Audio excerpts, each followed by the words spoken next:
5월 7일 화요일 조간 브리핑 시작합니다. 먼저 조선일보 기사 보겠습니다. 이번 연휴 전국적으로 많은 비가 내렸죠.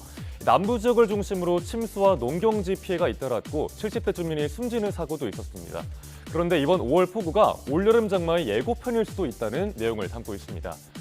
곳곳에서 5월 하루 강수량 신기록이 나왔죠.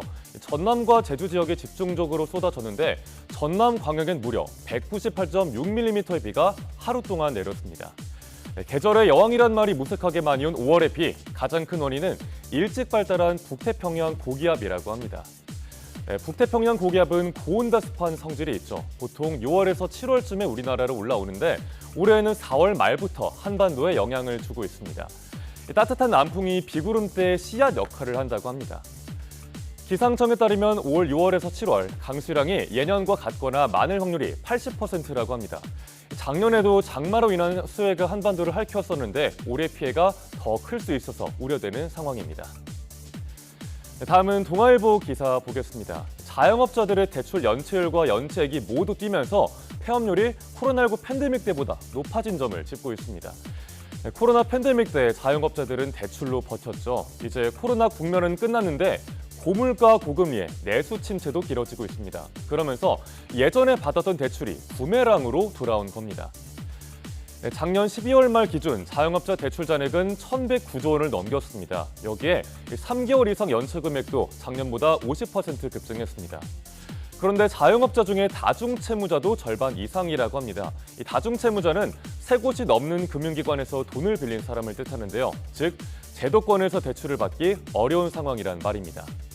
이렇게 어떻게든 버텨왔는데 벼랑 끝까지 몰린 자영업자들 눈물을 머금고 폐업하는 사례가 늘고 있습니다.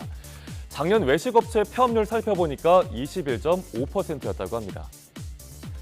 이렇게 자영업자 순환시대가 장기화하고 있죠. 자영업자들의 대출 부담이 양적 질적으로 모두 한계라는 지적이 나옵니다.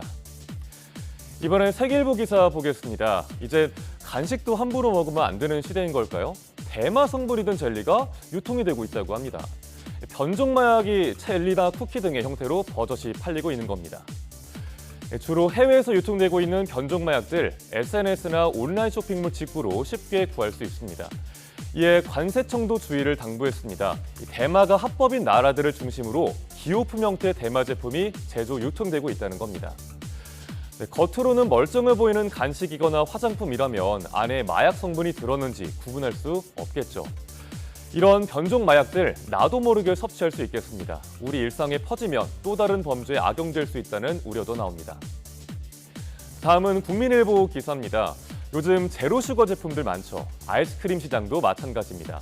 더 빨리 더워지는 요즘 제로 아이스크림이 인기를 끌고 있습니다. 빙과업계는 제로 아이스크림 주도권 경쟁을 벌이고 있습니다. 국내 빙과 시장 투톱은 롯데 웰푸드와 빙그레인데요. 알룰로스 등 감미료를 활용한 0칼로리 제품을 내놓고 있습니다. 내가 원래도 좋아하는 아이스크림이 제로 칼로리로 나온다면 찾는 분들 더 늘어나겠네요.